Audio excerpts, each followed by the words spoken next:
എപ്പിസോഡിൻ്റെ തുടക്കത്തിൽ നമ്മുടെ ഹീറോയിൻ ആണെങ്കിൽ ഹീറോയിൻ്റെ കൂടെ ഉണ്ടായിരുന്ന എല്ലാ നിമിഷങ്ങളും അങ്ങനെ ആലോചിച്ച് നോക്കുകയാണ്. അതായത് ഹീറോ ജോലി ആവശ്യത്തിനായിട്ട് ഇടയ്ക്കിടയ്ക്ക് പോവുകയും വരികയൊക്കെ ചെയ്യുന്നതിനെ കുറിച്ച്. എനിക്ക് നിന്നെക്കുറിച്ച് കുറേ അറിയാനുണ്ട്, നീ എങ്ങനെയാണെന്നൊന്നും എനിക്ക് കറക്റ്റായിട്ട് മനസ്സിലായിട്ടില്ല. മേ ബി കുറച്ചും കൂടി കഴിയുമ്പോഴായിരിക്കും നിൻ്റെ ജോലിയുടെ മേളിലുള്ള എൻ്റെ ഭയം പോകുന്നത്. നിങ്ങൾ പഴയതുപോലെ തന്നെ ഇരിക്കുന്നതാണ് നല്ലതെന്നാണ് എനിക്ക് തോന്നുന്നത്. അപ്പോൾ നമ്മുടെ ഹീറോ ആണെങ്കിൽ ശരി എന്നോട് ക്ഷമിക്കണമെന്ന് പറഞ്ഞിട്ട് സല്യൂട്ട് ചെയ്തിട്ട് അവിടെ നിന്ന് പോവുകയാണ്. ഹീറോ അങ്ങനെ ലീവിനായിട്ട് വീട്ടിലോട്ട് വന്നു. ഹീറോയുടെ അച്ഛൻ്റെ റിട്ടയർമെൻറ്റ് ഫംഗ്ഷനാണ്. ഹീറോയുടെ അമ്മ മരിച്ചുപോയതുകൊണ്ട് അമ്മയുടെ ഫോട്ടോ വെച്ചിട്ടാണ് അവർ ഗ്രൂപ്പ് ഫോട്ടോ എടുക്കുന്നത്. നമ്മുടെ സെക്കൻഡ് ഹീറോ ആണെങ്കിൽ ഭയങ്കര കട്ടിയുള്ള ട്രെയിനിങ് ഒക്കെയാണ് ആർമി ഓഫീസേഴ്സിനൊക്കെ കൊടുക്കുന്നത്. അതെങ്ങനെയാണെന്ന് വെച്ചാൽ നല്ലതായിട്ട് ട്രെയിനിങ് ചെയ്യാത്തവരുടെ മേളിൽ കയറി ഇരുന്നിട്ട് ആ ടീമിനെ ഫുള്ളായിട്ട് ട്രെയിൻ ചെയ്യിപ്പിക്കുന്നത്.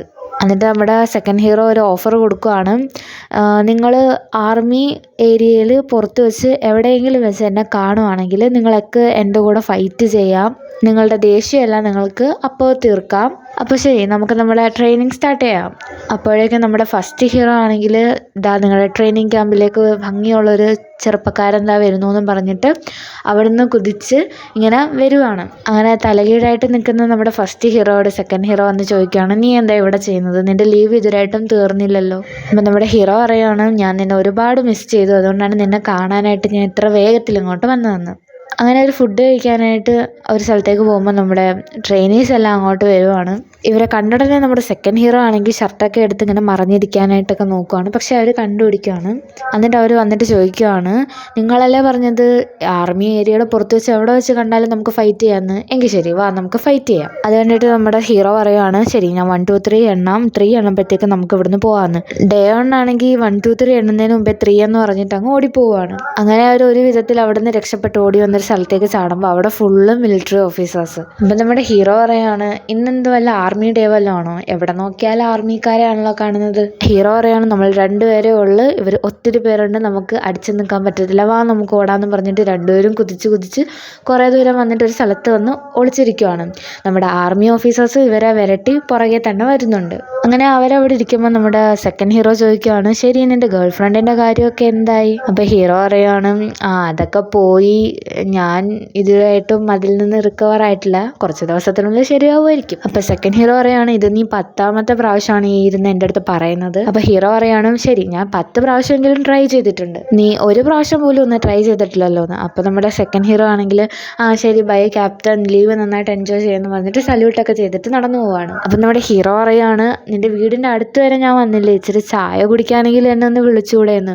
പക്ഷേ നമ്മുടെ സെക്കൻഡ് ഹീറോ ആണെങ്കിൽ ഇതൊന്നും മൈൻഡ് ചെയ്യാതെ ഇങ്ങനെ നടന്നു പോവാണ്. സെക്കൻഡ് ഹീറോയിൻ്റെ കോള് സെക്കൻഡ് ഹീറോക്ക് വരുവാണ്. അങ്ങനെ സെക്കൻഡ് ഹീറോ ആ കോള് എടുക്കുവാണ്. സെക്കൻഡ് ഹീറോയിൻ ആണെങ്കിൽ, എന്ത് നിങ്ങൾ എൻ്റെ കോൾ അറ്റൻഡ് ചെയ്തു, എനിക്ക് വിശ്വസിക്കാനേ പറ്റുന്നില്ല, നിങ്ങൾ എൻ്റെ കോൾ അറ്റൻഡ് ചെയ്തില്ലേ. നമ്മുടെ സെക്കൻഡ് ഹീറോ ആണെങ്കിൽ കോൾ അറ്റൻഡ് ചെയ്തിട്ട് ഒന്നും മിണ്ടാതെ ഇങ്ങനെ കേട്ടോണ്ടിരിക്കുവാണ്. അപ്പോൾ സെക്കൻഡ് ഹീറോയിൻ പറയുവാണ്, കോൾ എടുത്തല്ലോ, ഇനി ഒന്ന് സംസാരിച്ചുകൂടെ. അങ്ങനെ നമ്മുടെ സെക്കൻഡ് ഹീറോ ഫോൺ കട്ട് ചെയ്യാൻ പോകുമ്പോൾ നമ്മുടെ ഹീറോയിൻ പറയാണ്, ഫോണൊന്നും കട്ട് ചെയ്യല്, ഞാൻ പറയുന്നെങ്കിലും കേൾക്ക്. ഹീറോയിൻ പറയാണ്, നിങ്ങൾ പറയുന്നത് പോലെ തന്നെ ഞാൻ യൂണിഫോം എല്ലാം ഇട്ടുകൊണ്ടാണ് കിടക്കുന്നത്, എന്നെ കൊതുകൊന്നും കടിക്കുന്നില്ല, ഞാനിവിടെ സേഫാണ്. നിങ്ങളുടെ പുറകെ ഇങ്ങനെ വരുന്നതിൽ എനിക്ക് വിഷമമൊന്നുമില്ല, എനിക്ക് സന്തോഷമേ ഉള്ളൂ, എനിക്ക് അങ്ങനെ വരാൻ ഒരുപാട് ഇഷ്ടമാണ്. അടുത്ത സീനിൽ നമ്മുടെ ഹീറോയിനെയാണ് കാണിക്കുന്നത്. നീ അപ്പോൾ അങ്ങനെ പോയപ്പോൾ നിന്റെ പുറകെ വന്നിട്ട് നിന്റെ കൈ പിടിക്കേണ്ടതായിരുന്നു, നിന്റെ അടുത്ത് ഞാൻ എൻ്റെ പ്രണയവും പറയണമായിരുന്നു എന്ന് പറഞ്ഞിട്ട് എല്ലാം ഇങ്ങനെ ടൈപ്പ് ചെയ്യുവാണ്. അതിനുശേഷം എല്ലാം ഇങ്ങനെ ഡിലീറ്റ് ചെയ്ത് കളയുവാണ്. നമ്മുടെ ഹീറോയും ഹീറോയിനെ കുറിച്ച് ഓർത്തുകൊണ്ട് ഇങ്ങനെ ബസ്സിൽ പോവുകയാണ്. ആ ബസ്സിൽ നമ്മുടെ ഹീറോയിൻ്റെ ഫോട്ടോയാണ് ഉള്ളത്. നമ്മുടെ ഹീറോ ആണെങ്കിൽ ഇങ്ങനെ കളിച്ചുകൊണ്ടിരിക്കാന്ന് എടുത്ത് നമ്മുടെ സെക്കൻഡ് ഹീറോ അങ്ങോട്ടേക്ക് വരുവാണ്. 2 പേരും ഒരേപോലത്തെ ഡ്രസ്സ് ഇട്ടേക്കുന്നത്. അപ്പം നമ്മുടെ ഹീറോ പറയാണ്, നമ്മൾ 2 പേരും ഒരേപോലെയാണല്ലോ ഇട്ടേക്കുന്നത്, ശരി ഞാനിത് ഫോട്ടോ എടുക്കാമെന്ന് പറഞ്ഞിട്ട് ഫോട്ടോ എടുക്കാൻ തുടങ്ങുകയാണ്. എന്നിട്ട് ആ എടുത്ത ഫോട്ടോ എല്ലാം നമ്മുടെ സെക്കൻഡ് ഹീറോയിന് അയച്ചു കൊടുക്കുകയാണ്. നമ്മുടെ സെക്കൻഡ് ഹീറോയിനും ആണെങ്കിൽ ഈ ഫോട്ടോ എല്ലാം കണ്ടുകൊണ്ട് അവിടെ വരുന്ന പേഷ്യൻസിന് തെറ്റായിട്ടെല്ലാം ചെയ്തു കൊടുക്കുകയാണ്. ഡാനിയലിൻ്റെ വൈഫാണെങ്കിൽ ഇങ്ങനെ മലയിലോട്ട് കയറുവാണ്. അവിടെ പറക്കുന്ന ബട്ടർഫ്ലൈസിനെയൊക്കെ കണ്ടിങ്ങനെ നിൽക്കാൻ നേരത്ത് പെട്ടെന്ന് പക്ഷികളെല്ലാം ഇങ്ങനെ ഒന്നിച്ച് പറക്കുന്നത് കാണുവാണ്. യൂഷിജിൻ കോൾ ചെയ്യുവാണല്ലോ, ഹലോ യൂഷിജിൻ, ഇവിടുത്തെ ഡോക്ടറിനെ നിന്നെ ഭയങ്കര ഇഷ്ടമാണ്. അവിടെ നിൽക്കുന്ന ഹീറോയിൻ ആണെങ്കിൽ സെക്കൻഡ് ഹീറോയിനെ കണ്ടിട്ട്, നീ ഇപ്പം എന്തിനാ ഇങ്ങനെയൊക്കെ സംസാരിക്കണമെന്ന് പറഞ്ഞിട്ട് ഷൂ എന്നൊക്കെ പറഞ്ഞ് ആക്ഷൻ കാണിക്കുവാണ്. നമ്മുടെ സെക്കൻഡ് ഹീറോയിൻ ആണെങ്കിൽ ഗ്യാപ്പ് പോലും ഇടാതെ നമ്മുടെ ഫസ്റ്റ് ഹീറോയിൻ്റെ അടുത്ത് സംസാരിച്ചുകൊണ്ടിരിക്കും. അപ്പം നമ്മുടെ ഹീറോ പറയുകയാണ്, നിനക്ക് വേണ്ടപ്പെട്ട ഒരാൾ എൻ്റെ ഫ്രണ്ടിലിരുന്ന് കോഫി കുടിക്കുവാണ്. പാവം, അയാൾക്ക് എന്താ കുടിക്കുന്നതെന്ന് പോലും അറിയത്തില്ല. നമ്മുടെ സെക്കൻഡ് ഹീറോയിൻ ആണെങ്കിൽ അവൻ എന്താ കുടിക്കുന്നതെന്ന് നന്നായിട്ട് അറിയാം. ഞാൻ എല്ലാം അവനെ പഠിപ്പിച്ചു കൊടുത്തിട്ടുണ്ട്. നീ ഇപ്പോൾ എന്ത് ചെയ്യാമെന്ന് എനിക്ക് അറിയാൻ പറ്റുമെന്ന് നമ്മുടെ ഫസ്റ്റ് ഹീറോ ചോദിക്കുമ്പോൾ സെക്കൻഡ് ഹീറോയിൻ പറയുവാണ്, ഞാൻ നിങ്ങളുടെ ഗേൾ ഫ്രണ്ടിനെ ഇങ്ങനെ വെറുപ്പിച്ചുകൊണ്ടിരിക്കുക. നമ്മുടെ സെക്കൻഡ് ഹീറോയിൻ പറയുവാണ്, ഞാൻ വിചാരിച്ചു യൂഷിജ് നിന്നോട് സംസാരിക്കണം എന്നൊക്കെ പറയുമായിരിക്കുന്നു, പക്ഷെ ഒന്നും പറയാതെ പെട്ടെന്ന് അങ്ങ് ഫോൺ വെച്ചല്ലോ. അങ്ങനെയൊക്കെ പറഞ്ഞ് നമ്മുടെ ഹീറോയിനെ ദേഷ്യം പിടിപ്പിക്കുകയാണ്. നമ്മുടെ ഹീറോയിൻ പറയുകയാണ്, ഈ അഴകായ മുഖം അത്ര പെട്ടെന്നൊന്നും അവൻ മറക്കാൻ പോകുന്നില്ല എന്ന്. അപ്പോൾ സെക്കൻഡ് ഹീറോയിൻ ചോദിക്കുകയാണ്, ഓ നിന്റെ അഴകായിട്ടുള്ള മുഖം മാത്രമേ ഉള്ളൂ, വേറെ ഒന്നും നിന്റെ കയ്യിലില്ലേ? നമ്മുടെ ഹീറോയിൻ ആണെങ്കിൽ ഞാൻ ഇവിടുന്ന് പോവാന്ന് പറഞ്ഞിട്ട് ദേഷ്യത്തിൽ ഇറങ്ങുവാണ്. മെഡിക്കൽ ടീം ഫുള്ളും നല്ല സന്തോഷത്തോടെ ഫോട്ടോ എടുക്കുമ്പോൾ നമ്മുടെ ഹീറോയിൻ മാത്രം എന്തോ ഒരു വിഷമമുള്ള പോലെ മുഖം കടുപ്പിച്ചിങ്ങനെ വെച്ചേക്കുവാണ്. മെഡിക്കൽ ടീമിലുള്ളവർ ചോദിക്കുകയാണ്, ഞങ്ങൾ ഇനി ബസ്സിലാണോ പോകേണ്ടുള്ളത്? അപ്പോൾ കമാൻഡിങ് ഓഫീസർ പറയുകയാണ്, നിങ്ങൾ നന്നായിട്ട് തന്നെ നിങ്ങളുടെ ജോലി ചെയ്തതുകൊണ്ട് ഹെലികോപ്റ്ററിലാണ് നിങ്ങളെ വിടുന്നത്, അരമണിക്കൂറിനുള്ളിൽ അത് വരുമെന്ന്. പവർ പ്ലാന്റിലെ ചീഫ് മാനേജർ ആണെങ്കിൽ ആരും കാണാതെ കുറച്ച് ഡയമണ്ട് എടുത്തിട്ട് അയാളുടെ ക്യാബിനിൽ ഒളിപ്പിച്ച് വെക്കുവാണ്.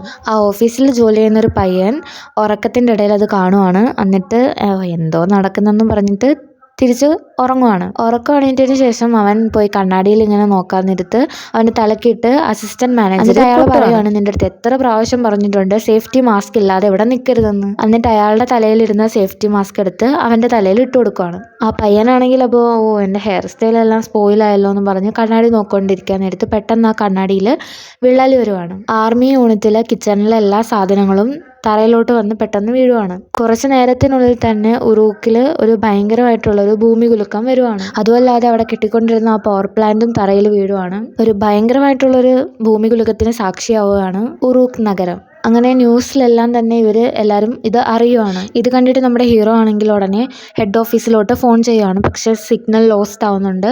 അതുകൊണ്ട് തന്നെ നമ്മുടെ ഹീറോ ഉടനെ അങ്ങോട്ടേക്ക് കാറും എടുത്ത് പോവുകയാണ്. എല്ലാ ഹയർ ഓഫീസേഴ്സും ഒത്തുചേർന്നിട്ട് ഇതിനെക്കുറിച്ച് ചർച്ച ചെയ്യുകയാണ്. അപ്പോൾ ഹോസ്പിറ്റലിൻ്റെ ചെയർമാൻ പറയുകയാണ്, എത്ര പൈസ ചിലവായാലും കുഴപ്പമില്ല, എൻ്റെ മെഡിക്കൽ ടീം ഇവിടെ ഒരു കുഴപ്പമില്ലാതെ തന്നെ തിരിച്ചെത്തണം. അപ്പോൾ ക്യാപ്റ്റൻ പറയുകയാണ്, നമ്മൾ C-7 എയർക്രാഫ്റ്റിന് വരാൻ പറഞ്ഞിട്ടുണ്ട്.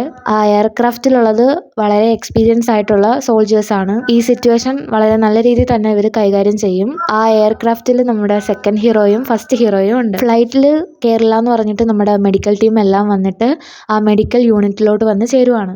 എല്ലാ മെഡിക്കൽ സ്റ്റോക്സും ഇരിപ്പുണ്ടോ, നമ്മൾ ആരും ഒറ്റപ്പെട്ടു പോകാൻ പാടില്ല, എല്ലാവരും ഒരുമിച്ച് നിൽക്കണം. ഫസ്റ്റ് ഹീറോയിനെ കണ്ട് സെക്കൻഡ് ഹീറോയിൻ ചോദിക്കുവാണ്, നീ എന്താ തിരിച്ചു പോകാഞ്ഞത്, നീ എന്തിനാ ഇങ്ങോട്ട് വന്നതെന്ന്. അപ്പം നമ്മുടെ ഹീറോയിൻ പറയുകയാണ്, ഈ ഒരു അവസ്ഥയിൽ എങ്ങനെ ഇവിടുന്ന് തിരിച്ചു പോകുന്നത്, ഞങ്ങളുടെ സഹായം നിങ്ങൾക്ക് ഉറപ്പായിട്ടും ആവശ്യം വരും. ആർമി ഡോക്ടേഴ്സ് ആരെങ്കിലും ഉണ്ടോ എന്ന് പറഞ്ഞിട്ട് നമ്മുടെ സെക്കൻഡ് ഹീറോയിൻ്റെ ഫോണിലോട്ട് ഒരു കോൾ വരുവാണ്. നിങ്ങൾ എന്താണ് സംസാരിക്കുന്നത് കറക്റ്റായിട്ട് കേൾക്കാൻ പറ്റില്ല എന്ന് പറഞ്ഞിട്ട് നമ്മുടെ ഹീറോയിൻ പറയുവാണ്, പവർ പ്ലാന്റ് സൈറ്റ് ഫുള്ള് തകർന്നിട്ടുണ്ട്, നിങ്ങളുടെ സഹായം ഞങ്ങൾക്ക് വേണം. അപ്പോഴാണ് അറിയുന്നത് പവർ പ്ലാന്റ് എല്ലാം കൊളാപ്സ് ആയെന്ന്. അങ്ങനെ അവരെല്ലാവരും പേടിച്ച് നിൽക്കുവാണ്.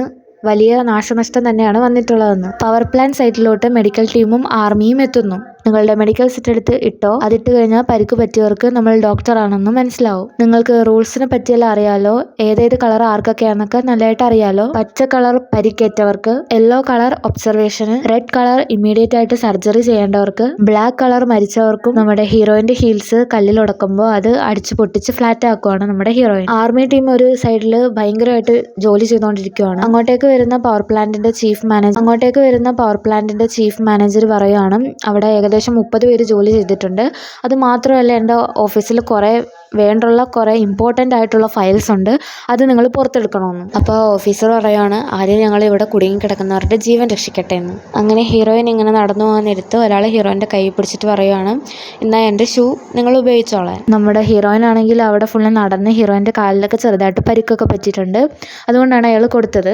ഇതുവരെ 14 പേര് മരിച്ചിട്ടുണ്ടെന്ന് ആ ബോർഡിൽ ഇങ്ങനെ എഴുതുവാണ്. അപ്പോഴത്തേക്കും നമ്മുടെ ഹീറോയുടെ ടീം അവിടേക്ക് വരുവാണ്. മൊത്തം ആർമിയും അവരെ സല്യൂട്ട് ചെയ്തുകൊണ്ട് നിൽക്കുവാണ്. അപ്പം നമ്മുടെ ഹീറോ അവിടെ നിന്ന് ഹീറോയിനെ നോക്കിക്കൊണ്ടിരിക്കുവാണ്. ഹീറോയിനും ഹീറോയിനെ നോക്കുന്ന പോലെ ഇങ്ങനെ നിൽക്കുവാണ്. അപ്പോൾ അവിടേക്ക് വരുന്ന ഒരാൾ, വാ ഡോക്ടർ, നമുക്ക് അവിടെ ഒരാളെ രക്ഷിക്കണമെന്ന് പറഞ്ഞിട്ട് വിളിച്ചുകൊണ്ട് പോവാണ്. നമ്മുടെ ഹീറോയെ അവിടെ ഫുള്ളായിട്ട് ഇങ്ങനെ നോക്കിക്കൊണ്ട് നിൽക്കുവാണ്. നമ്മുടെ ആർമി ഓഫീസേഴ്സ് എല്ലാം ഇങ്ങനെ കഷ്ടപ്പെട്ട് ജോലി ചെയ്യുന്നത് കണ്ട് ഹീറോയിൻ്റെ കണ്ണുകളൊക്കെ നിറയുന്നുണ്ട്. നിങ്ങൾക്ക് ആർക്കെങ്കിലും വല്ല പരിക്കുകളും പറ്റിയിട്ടുണ്ടോ എന്ന് ചോദിക്കുമ്പോൾ അവരെല്ലാവരും ഇല്ല സാറെന്ന് പറയുന്നുണ്ട്. നിങ്ങളെല്ലാവരും നല്ലതായിട്ട് തന്നെ കഷ്ടപ്പെട്ടിട്ടുണ്ട്, പക്ഷേ നമ്മൾ ഇപ്പോൾ തൊട്ട് ഒരു പുതിയ ഓപ്പറേഷൻ സ്റ്റാർട്ട് ചെയ്യുവാണ്. അത് ഫുൾ സ്കിൽ റെസ്ക്യൂ ഓപ്പറേഷൻ ആണ്. ആർക്കെങ്കിലും ഇതിൽ നിന്ന് മാറണമെന്നുണ്ടോ?